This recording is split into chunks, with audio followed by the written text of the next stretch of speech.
Good afternoon, and welcome to the Tuesday night lecture series, sponsored by the Natalie and James Thompson Gallery at San Jose State University. Tonight, we're delighted to host Jorge Ozorno. The designer will speak for approximately 40 to 50 minutes, and we'll have a Q&A after. Please post questions to the Q&A function below at any time. Jorge Ozorno studied architecture at the Jesuit Iberoamericana University in Mexico City and has a master's in architecture from Universidad Nacional Autónoma de Mexico. He was enrolled in the PhD Alpha project at TU Delft in the Netherlands for 3 years. Ozorno has lived and worked in San Diego, California since 2003. He is the founder of Urbitecture and Jorge Ozorno Studio. His professional work includes all scales of design in the United States and Mexico. He has taught design, theory, and history at Woodbury University in San Diego, and has taught undergraduate and graduate thesis studios at the NewSchool of Architecture and Design since 2007, where he is currently assistant professor. International network champion and founder of the Fellows Program at NewSchool. He is the former dean of the Universidad Iberoamericana School of Architecture in Baja California, Mexico. His artwork related to UNESCO sites has been exhibited in Mexico, Europe, and the United States. He occasionally writes articles related to architecture and education. In 2014, one of his built projects in San Diego won an award by the American Institute of Architects, San Diego chapter.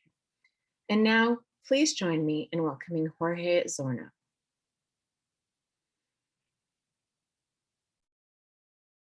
Thank you, Alina. Thank you very much. And thank you, Liz, for the invitation. And thank you for all the students attending this lecture series. Actually, because time is the enemy of the lecturers, I will start sharing my screen. And I will begin talking to you as a professional and as an educator. Actually, I will begin with the end of my presentation because my presentation today is about something that I describe as vectors of change and how the digital revolution is affecting the work and employment. In my job as an educator, because of COVID-19, I changed the methodology. And in all my classes, I am asking the students to develop videos in different lengths so they can use the media platforms to promote their work, their achievements, and eventually to create a sense of independence when they are ready in their professional work. So this is a 1.5-minute video from one of my students presenting his final project as a thesis project.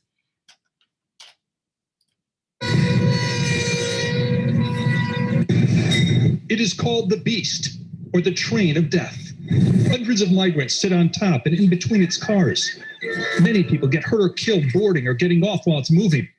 And that's why it's known as the Train of Death. 1,100 men, women, and young children crammed into what looked to be cages. Small bodies wrapped in plastic heating blankets, sleeping side by side. And I said, we need to build a wall.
was the video, and I now will explain why we are working like that. The whole story began in my classes as the vectors of change.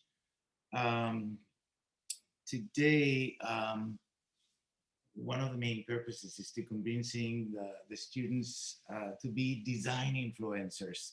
We've seen in the media so many famous people making a lot of money, but promoting basically Gucci handbags or dogs. And why not utilizing the same methodology to promote the students' work? So the vectors of change is just because we are constantly changing. And because of that, as designers, whether we are urbanists or architects or interior architects or graphic designers or product designers, we need to understand that there is a methodology that, because of the human-centered design methodology, we can connect the needs of the people to an artifact or a product that satisfies the problem presented. In the last part of the presentation, I will show a little bit of my work, designer, architect as developer. And at the very end, the conclusion is that the video clips as a tool for self-promotion.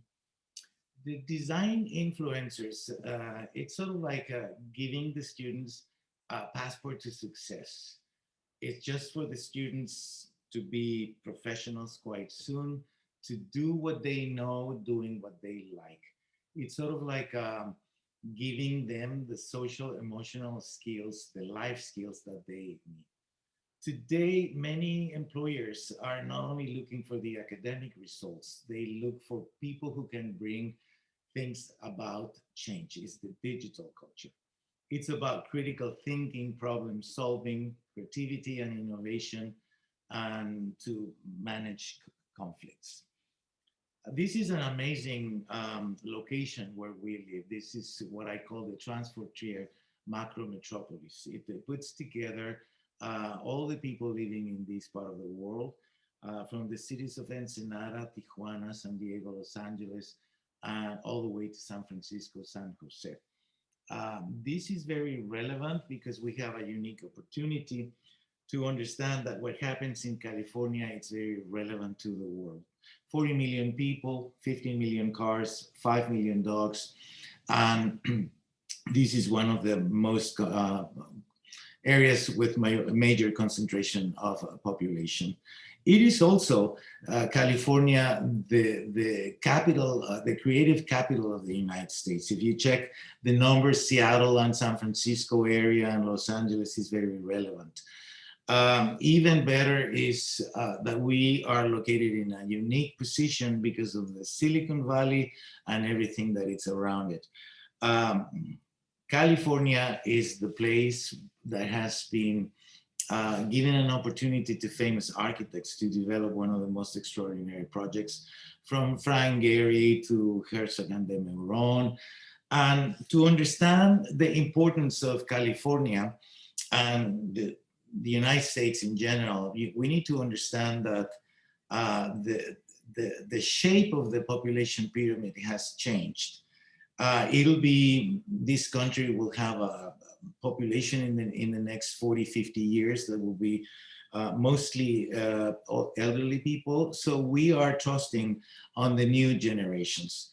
The millennials today is the largest generation group in the United States with about 72 million people. We need to include the new Gen Z population. And that means that we, as your educators, we need to understand the way you think, the way you work. We've been witnessing significant changes from mail to email, TV to streaming, cinema to iPhone, Netflix, DVD to Spotify, taxis to Ubers, Sears to Amazon, prom parties to Kinder, Nesquik to Red Bull. So it is interesting because if we as educators do not understand the world of the Gen Zs and the millennials, we will not be able to prepare them for the future. We also need to understand that whatever we do as designers, architects, urbanists, graphic designers, interior architects, product designers, we need to understand that we all are witnessing the evolved demographic groups. The kiddos, the adolescents, the double income no kids, all the way to the pink market, the alpha woman, the gray market, the dog dads, mom dads.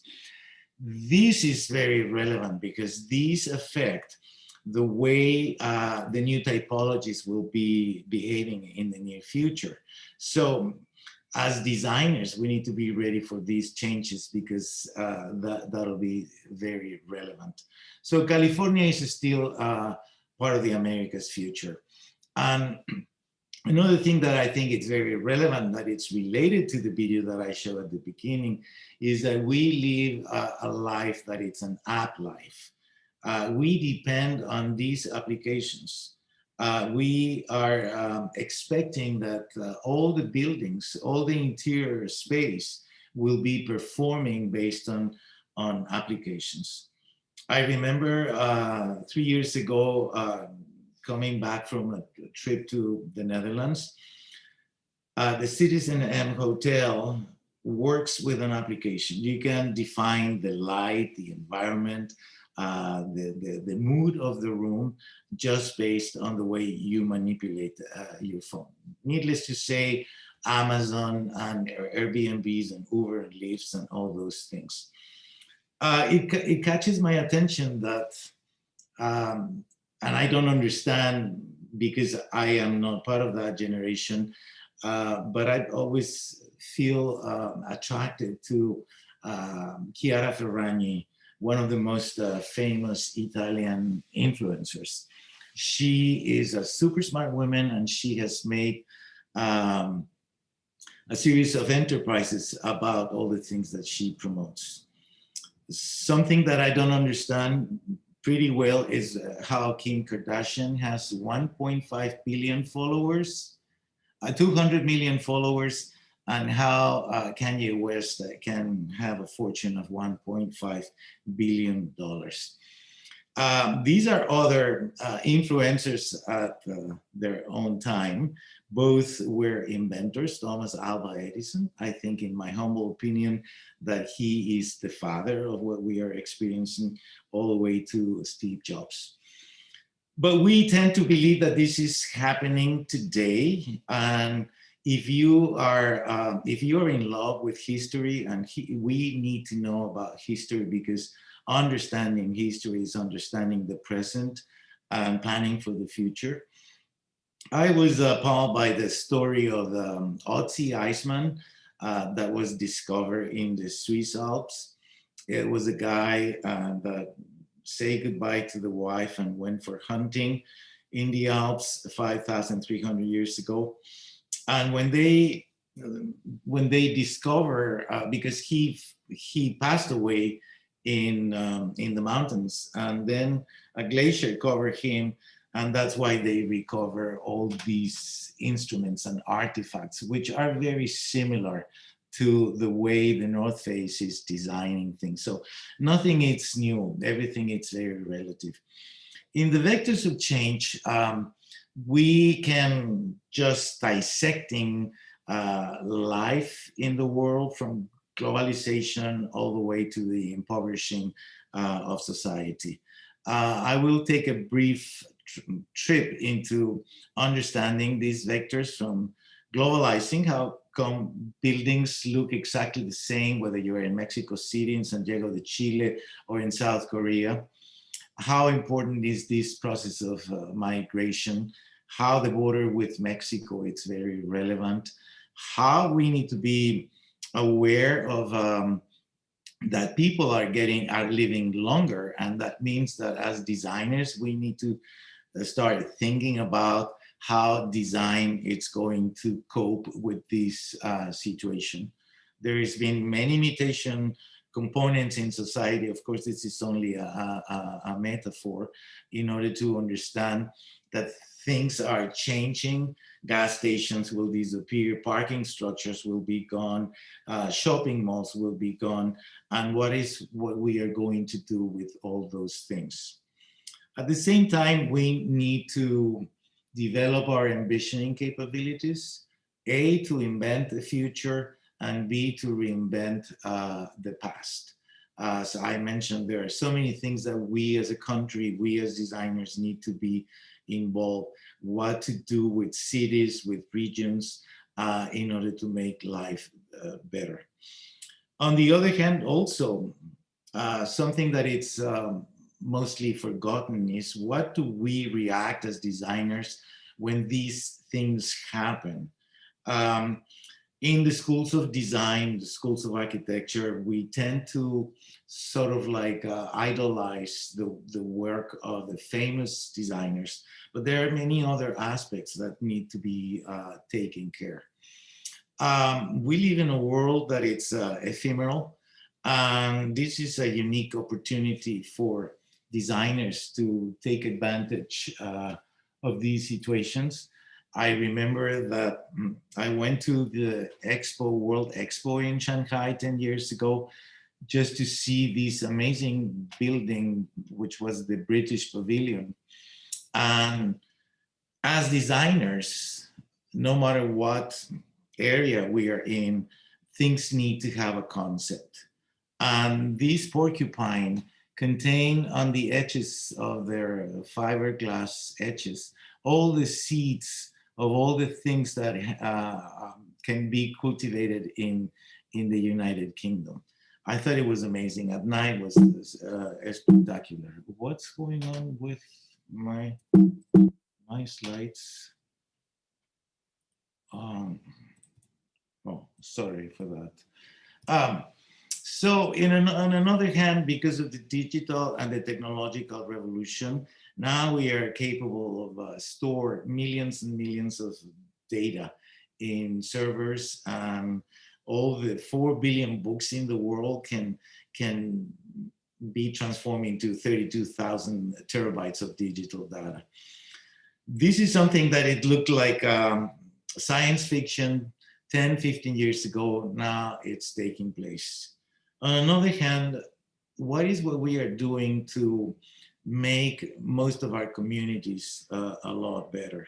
We tend to believe that the United States is a very rich country, but if you analyze the numbers, there are more poor people in the United States than poor people in Mexico and Central America combined. These are people that don't have access to transportation, access to education, access to health. So in some way at school, we try to be connected to social innovation.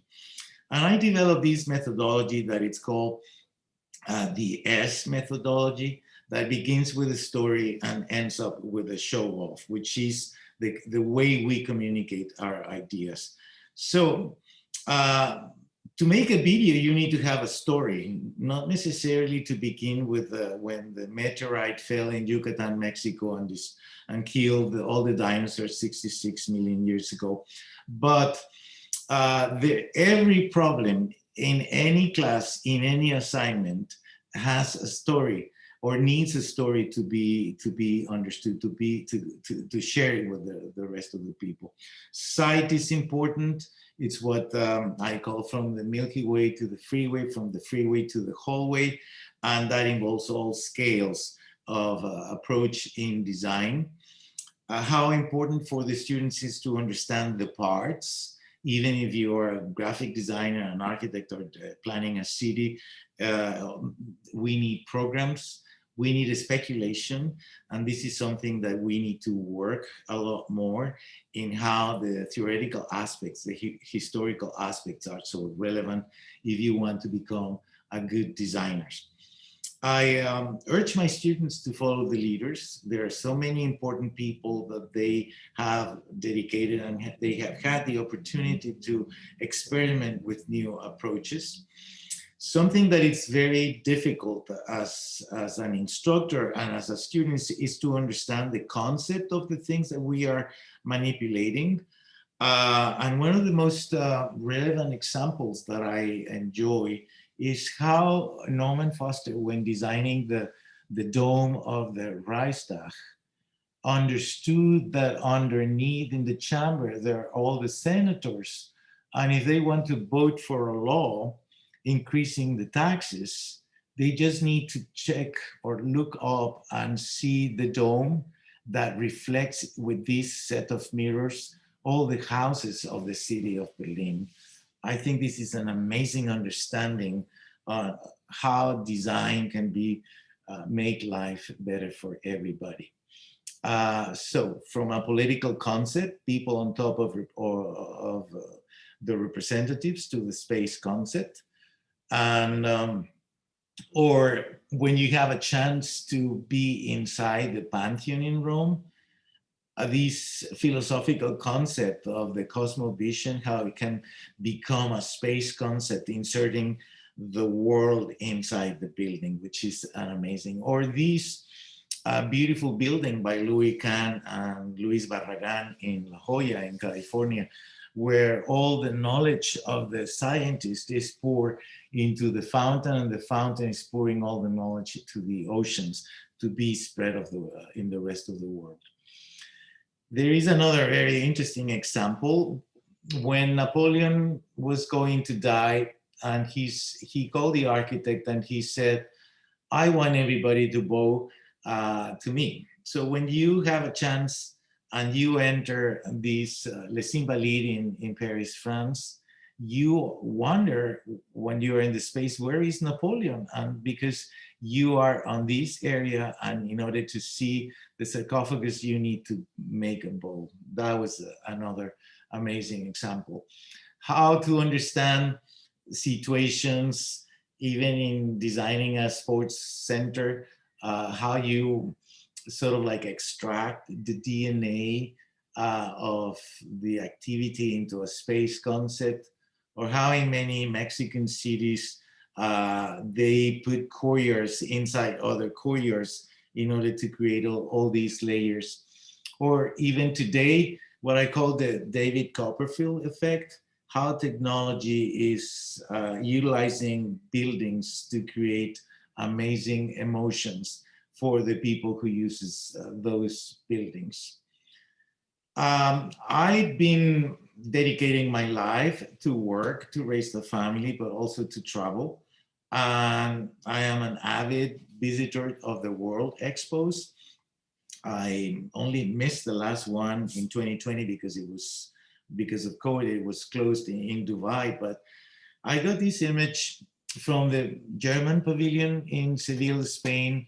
If architecture is the art of manipulating gravity, this roof, instead of going to the center of the earth, is going to the stratosphere. So playing again with concepts, buildings that would like to create a unique way of life, like the Sky Park in Singapore, or buildings like try to mimic nature, creating all these trees, memorials. Finally, into this group of, this is the Quinta Monroy, one of the projects that made Alejandro Aravena won the Pritzker Prize like 3-4 years ago. Actually, he won the prize, so he showed that he is an amazing architect, because in his architecture, the nice part was the void, because he understood that people at this economic level, they didn't have the means to buy a complete house. So he gave a chance, because of the voids, to allow the people to do whatever they want. So do we call this amazing design? This is the new aesthetics. This is totally irrelevant. This is sort of like design servicing a specific group of people. On the other hand, if you have the money and the resources, this is the Chanel Pavilion designed by Zaha Hadid, prefabrication. It has been traveling all over the world. And needless to say that the Apple Store transformed the way we enjoy the space, the way the merchandise was advertised. The buildings are very similar to the experience of having an iPhone in your hands. It's simplicity, it's like frozen spaces. You must be very familiar with this amazing piece where the building unfolds into Union Square in San Francisco. So there are so many new innovations that we need to understand, we need to put together in order to be able to share something that it's invaluable, which is design. Before talking a little bit about the role of robots, this is an amazing piece of the genius of Leonardo da Vinci. To me, this is the first robot. He gave this as a present to the King of France while he was living in exile, and the lion was able to walk independently.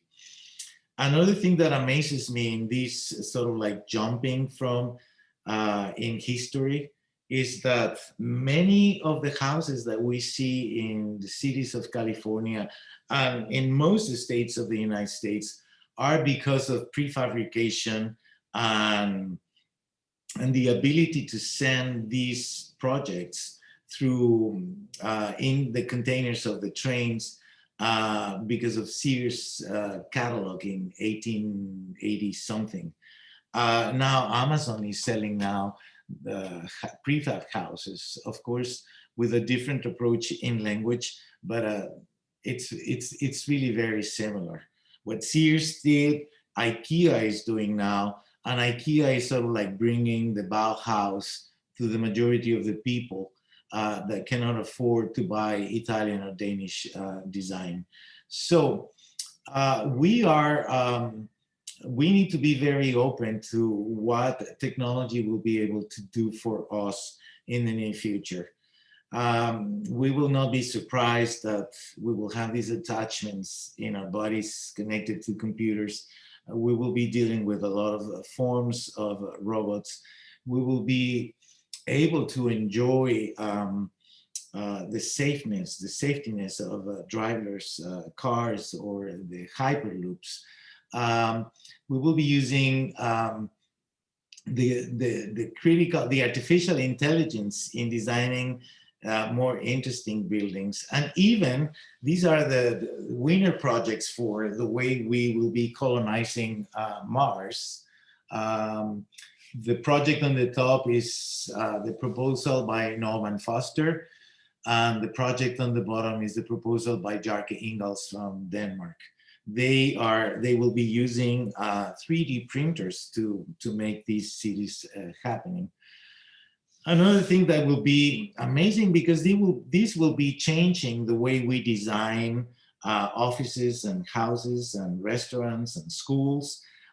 With the exoskeletons, we will be able to help people to move. We will be able to help ourselves. Medication that you swallow, cameras. Another very interesting aspect is how we are in the realm of gamification. All these endless hours of the millennials in front of the video games, well, after all, they are not that bad. They encourage teamwork. They are very good to promote social skills. They are very good to develop concentration and focus, and most importantly, learning from failure. So I was just teasing the dean of the school, saying that in order the students to enter the school, the door need to ask a question about history. And if the student cannot answer the question in 5 seconds, the entrance is denied. But this is only a stupid thing. There are so many good implications about how the design of the interior spaces will be related to this way of having a lot of fun. In the near future, we will be using other things as biofuel. In this case, this is an experimental soybean, but hopefully we will be able to get fuel from coffee, and so the streets will be smelling like coffee. Internet will be accessible to everyone. We will be getting our Amazon packages. I designed a house 2 years ago, and just as a joke, I have a drone airport in the house. It was just a window that unfolds and allowed the future drones to get all the merchandise. In this aspect of mutation, probably in the near future, in 100 years, because of using our hands for texting and WhatsApping, they will be deformed like that. And something that I don't understand yet, it's how Bitcoins or all this new money will be taking, we will be changing the way we do things. But most importantly, what is very interesting, what I was mentioning about the robots and the 3D printers doing the job in the moon or Mars, now we will be facing that. Let's say that you are commissioned to design the lobby of an airport, and it'll be by these robots and devices that will be able to create very interesting, very amazing spaces. There, I had a chance in the expo in Milan 5 years ago to visit one of the buildings that was built absolutely with robots and 3D printers.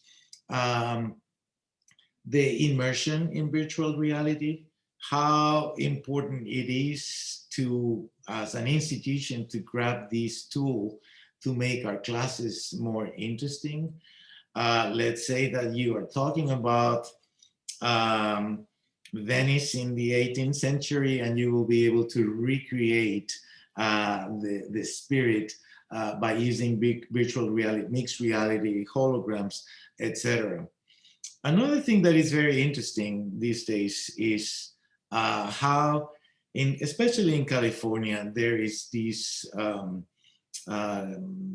worshipping of ourselves. Wherever you go, it's the world of selfies, and of course, selfies look better if you're in good shape.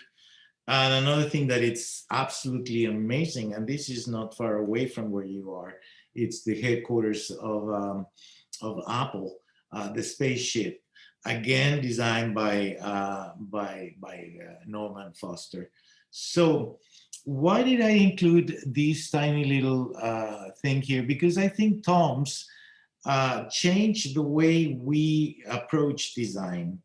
I remember like 10 years ago, I bought my first Tom shoes, pair of shoes, and it was $52. When I saw the shoe, I said, well, this is only $1 in China and another $1 for the one for the kids in Peru. And who gets the other 50?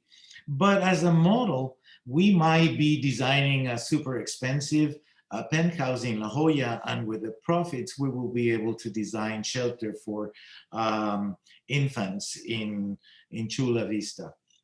So there are new ways that we need to reinforce, and how corporations need to be part of the design new spirit, like Bill and Melinda Gates giving money to so many projects. But we need Walmart, we need Target, we need Apple, we need all the big corporations to share at least 1% of the profits that they make. That will allow us to have interesting, very quick response to social problems. And everything here is related to all the 10 aspects of my methodology that ends with the spreadsheet. Because if we don't get conscious that projects need money, then we are a little bit lost. Show off is very relevant. It's how we present, how we communicate our projects to the rest of society. So in conclusion for this part, I have this methodology, which is based on the human-centered design for all the classes that I do, whether it's a laboratory in like a think tank. The students need to produce videos, many times from 1 minute, 2 minutes, all the way to 5 minutes. And the whole thing begins with a problem. What is the problem that they are embracing or finding, or what is this problem becomes a design problem? Then we need to understand who are the users. Then we understand the location, the genius loci, the magic of the place, what other people have done about it. We put the parts, the program, and then we create the ideas.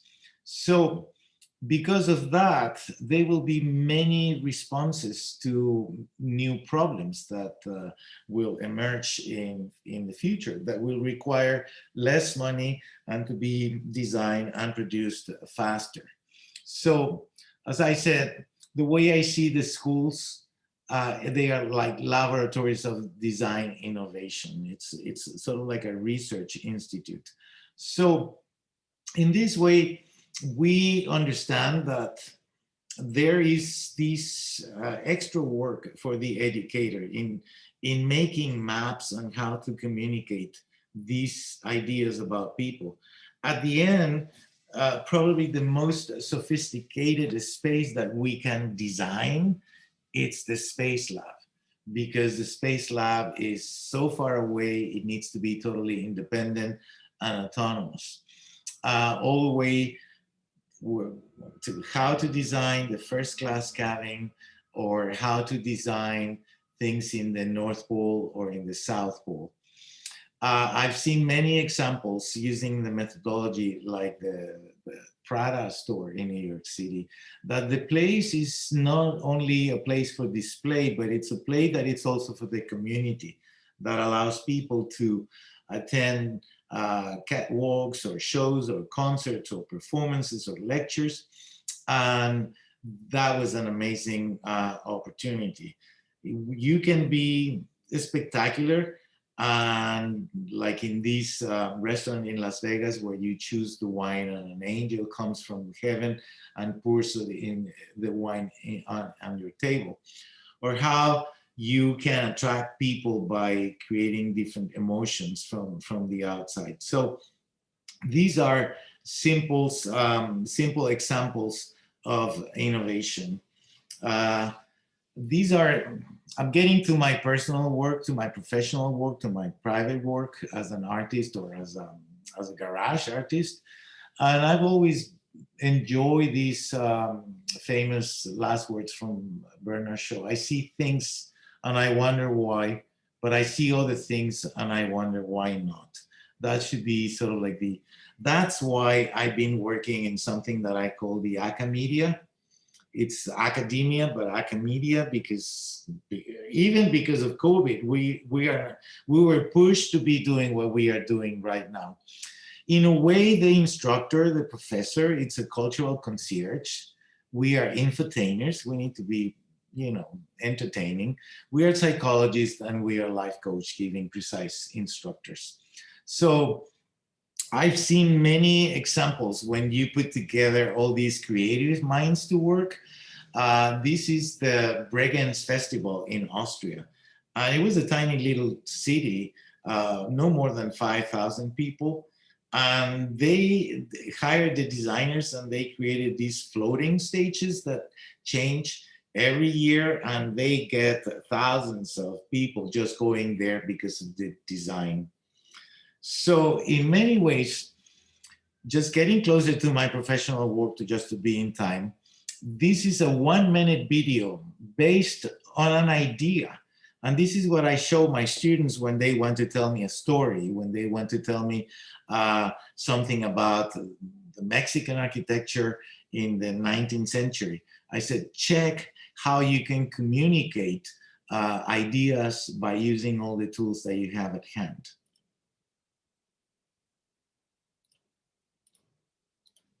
Well, it didn't work here. I'll get back to that. This is an amazing work of one of my favorite designers in the world, Anna Heringer. She's from Germany, and she was hired to design this school in Bangladesh with zero budget, only using local materials, but the result is absolutely amazing. Why? Because of this cross-pollination between different, the economic budget, the economist, the urbanist, the architect, the interior architects, in order to get these things. Another thing that is very relevant is the Bitra Elementary School. where education now, and this is an idea that I presented to NewSchool now that we will be opening in October. I said, well, we don't need those typical spaces of the classrooms. We need rivers, we need cliffs, we need caves, we need mountains. And so people can gather with their computers, and when we get together, it's just to the enjoyment of the space. At the end, we will not be solving all the problems, but because of this human-centered design methodology, we will be able to put together the existing problems with the end result, making life for the users a little bit better. Like we are seeing these modules more often than before. Hotels like this one in Seattle, which is part of the Citizen M that I was mentioning, that are interactive with the people, or like in another set of competitions that I love the competitions, and I urge my students to visit all the competitions.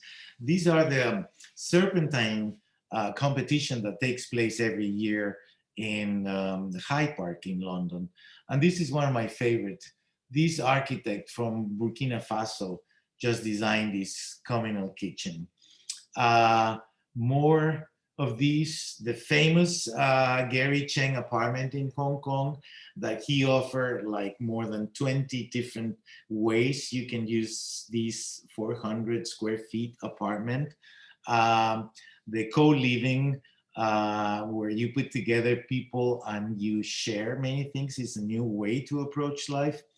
Or like the Snøhetta Library, where he divided the building in places like the beach, the forest, the desert.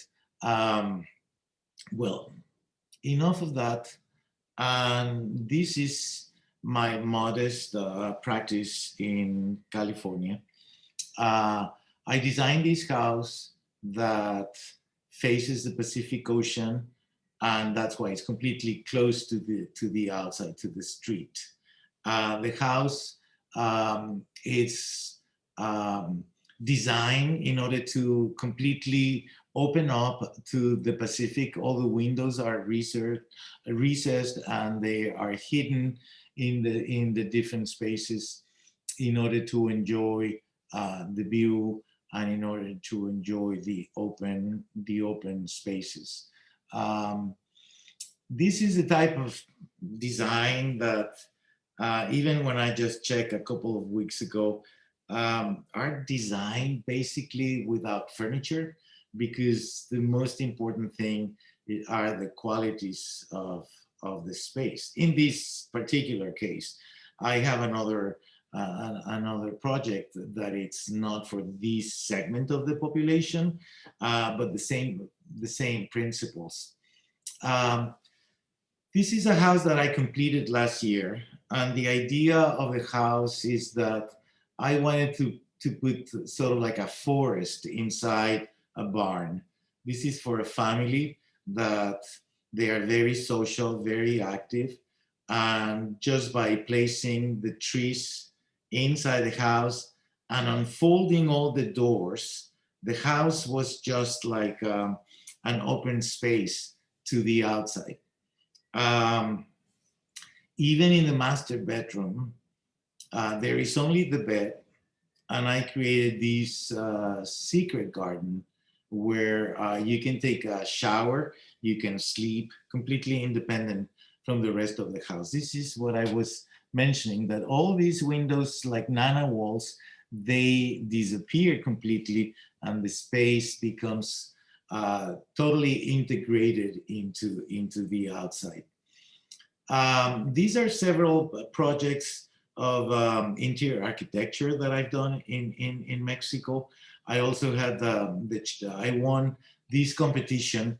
This is the only public space in a UNESCO site in Mexico, because I designed the parking underneath, but I just simply put the fountain where there used to be a convent in the 18th century.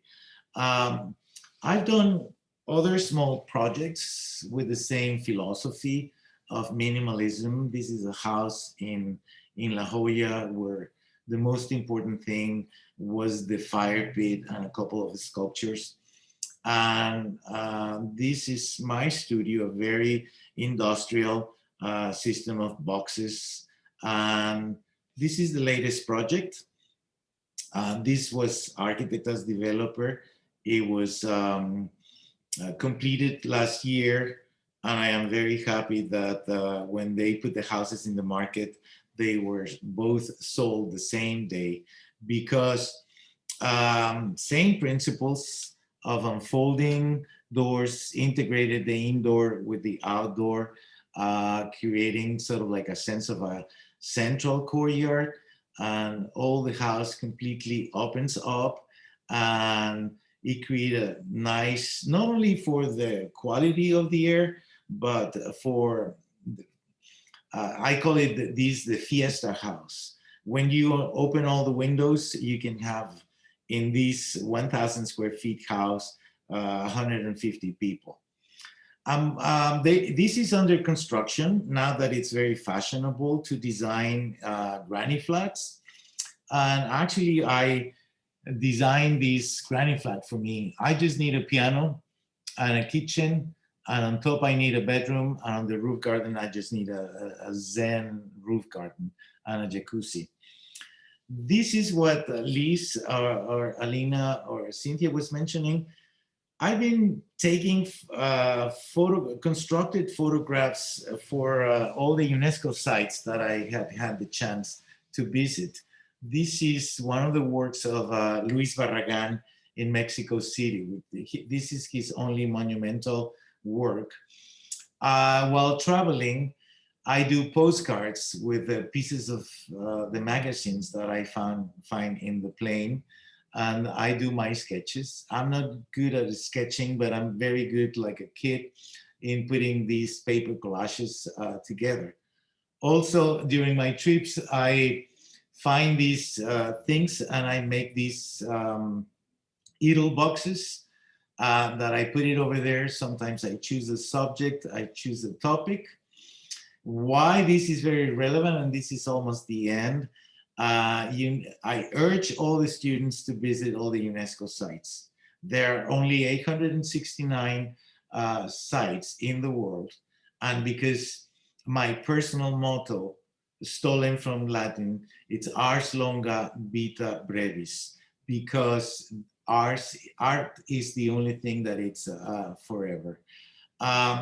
Finally, because we're in the States, there are only 11 cultural sites.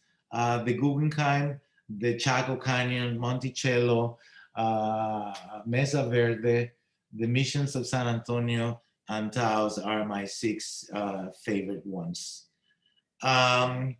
Some books that I ask my students to read. I urge everybody to read Alain de Botton. It's my favorite philosopher. He communicates very well with the millennials. He has many YouTube clips. My favorite one is The Architecture of Happiness. And actually, all I really need to know is what I learned in kindergarten. Thank you, Liz. Thank you, Alina and Cynthia, for the opportunity. It was an amazing experience. Thank you. Thank you, Jorge, for really a very thought-provoking lecture. There's so many pieces to this, and I know that our students and attendees are probably thinking of their questions. So at any time, I urge you all to put questions in the Q&A. You can also use the raise hand function below if you want to ask a question live. While people are formulating their questions, I wanted to start us off with a question about the place of history and memory in the future of design. So one of the things that I was really struck by is when you mention Norman Foster's redesign of the Reichstag in Germany and the way in which he's been able to incorporate the social and political life of Berlin into this design.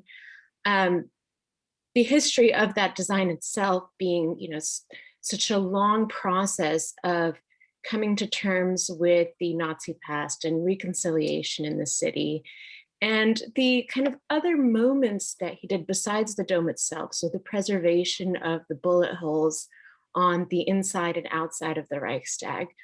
And that use of the mirroring is almost, an opportunity, but at times a kind of a question to the parliamentarians to really look at each other and at themselves, right? This constant self-reflection. How do young designers and future designers work to reconcile all of these various kind of aspects of new design that you brought up, all of these changes, all of these mutations and evolutions, all of the technology that's accessible to them, with at the same time keeping in mind to place and where they're actually designing and the history of the spaces that they're designing for? It is very interesting that you mentioned the Reichstag. When you listen to the way the designers talk about the Reichstag, it's very interesting. I think that millennials and the Gen Zs, they have a huge responsibility with history. And I wish that history should be one of their favorite classes, because history is an opportunity to really understand the reasons from different angles, the political reasons, the army, the power reasons, the difference between the rich and the poor, which is something that it's part of the human nature. And then history also allows the students to be aware that in the United States, we tend to, this is what I've seen in students, it's sort of like a self-center. And we need to open the windows and the doors. You mentioned the Reichstag, but we can talk about the glass pyramid of Young Ming-Pei at the Louvre Museum. And when he won the competition, it's like putting a diamond on the best place on earth, where, well, next to the Hermitage and the El Prado and the British Museum, but museums are the place where we keep the treasures of human beings. So what a perfect opportunity to set the most amazing, beautiful, simple diamond on the center of the plaza. And for the very first time, allowing the people underneath the plaza to have a 360-degree view of the museum. I think that is absolutely amazing. We can talk about how history, I have something that it's called his theory, because I put together history and theory. And then my daughter said, why don't you call it her theory? Well, because it's history is spelled with H-I-S. So it's the history of theory and the theory of history. When you put together these two things, allows you, it's like opening like a drawer of knowledge. When you understand that when you go visit the Guggenheim Museum in New York, and the idea of Frank Lloyd Wright was to make the museum life easier. And he thought, well, why don't I put a ramp so even the marbles can go by itself? You know, people can just do the whole thing without getting tired, which is only a metaphor. But again, at the Guggenheim in New York, the most important thing is the void, the emptiness of the center. And it's a perfect opportunity to say, well, modern art is not empty, as many people used to say back then. So you have always a chance, if you understand history and theory, his theory together, to be able to be a better designer. And that's why, you know, the students are, some of them are living with their parents, some other are living in houses with roommates. But if we understand as developers that an apartment like the Gary Cheng apartment in Hong Kong can multiply and can solve the problem by moving things, you will make life easier to people. So it's always a chance for people my generation to be excited about the future. I'm not the type of people that's saying the past was always better. It was always better when they produced something that was better, like the buildings, like the sites that are remembered by UNESCO. And my dream is to design an application that I call it Uber Design, where I take the student as if I were the taxi driver to all the stages that the student need to be covering while designing something. I take them to the bank, I take them to the place for a spiritual guidance, I take them to the hospital. So at the end, in the route of design, you end up with something that it's sort of like sending you alerts when you need to be emphasizing something. And another application is used for history and theory, like I call it Theorify, with the same principles of a Spotify. Students will be communicating with playlists, and the playlists are by the list of books, the list of buildings, the list of artifacts. You know, we are embedded in the market with all these applications like Tinder, Grindr. Why don't we develop something that it's Thinker, you know, where we exchange and we find people just by exchanging ideas? So I think it's fascinating, all these aspects of artificial intelligence. We need to be friend of all these artificial intelligence devices. Thank you. We have a question from Andrew Yee, who says, what is your process when thinking of a concept in architecture? Well, that used to be responded like that. That's the 64,000 question. The concept, and I'm going, maybe I can simplify this. Concept is a word that means conceived. It's similar to conceiving life. It's conception. It's when two parts get together, and because there is the opportunity and the right timing, they create life.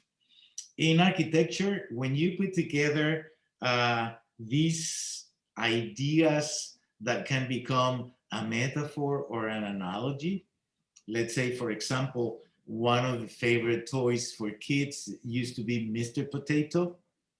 And then you are relaxed, and then you are thinking, how do I make a building that can be transformed in different potato heads just by being, you know, connecting a game? But you can also connect to create a concept in architecture, like when you play Jenga. You know, if I start removing all these pieces, then I can get this building that is very interesting in the inside, because it will look like a labyrinth. So that is a little bit sophisticated. The Reichstag is a very sophisticated concept. The Louvre Museum, it's very sophisticated. And in reality, when I do my job as a developer, I have a series of concepts that have been working, like the central courtyard in the houses in San Diego, because the weather is very nice. And that typology is not very common. And the central courtyard is like having your own mini park inside your house. So it's not a matter of size. It's just a matter of understanding that you are creating this microcosmos inside this typical box to live, you know? So Andrew, it's related to how curious you are to understand the way things work. Thank you. I think we have time for one more question, so I'll turn it over to you, Liz. I know you had a few. That's right. Well, thank you, Jorge. What an interesting talk. This morning, my class and we had the luxury of hearing you speak, as well as discuss borders and manifestations of architecture, both in Tijuana and San Diego. And I should say, being that you are an architect without borders, and in an era of intense globalization, as you've discussed, I guess I'm curious, what are you learning through the lens of your architecture students who are millennials, Gen Zers? I'm curious, since you've made a lot of references to those students. Thank you, Liz. I think that after 40 years old, youth become from osmosis, from the students. So we are privileged that we have this audience of younger people that are constantly asking you questions. And what is what I've learned? Well, I've learned that in many cases they're worried about their future. They don't know if they are going to be good or bad. And I said, don't worry. We just need to take advantage of the social media, transform into work media, into you to be able to tell a story, whatever is that. I've seen many short clips where the students are promoting an idea, and you never know who will be liking that idea and who will be calling you.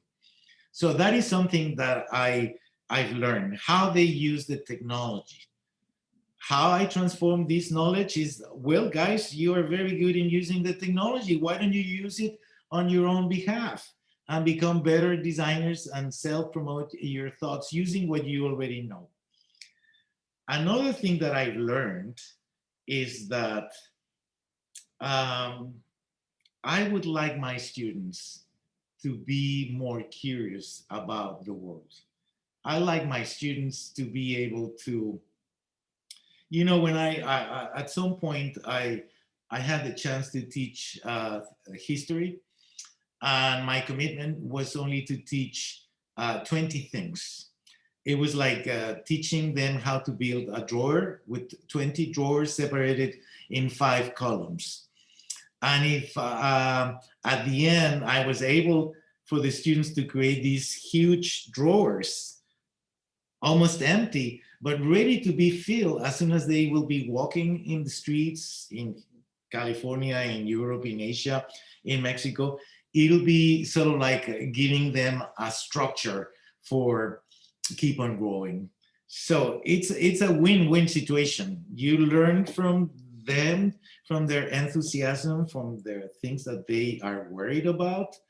I said not to worry about, just I always tell them that the secret to be a good designer is the 3P, to have a lot of peace of mind, to be able to see, I need this, I need that, to have a lot of passion for design, and to have a lot of patience. So when you combine the peace of mind, the passion, and the patience, well, you get older.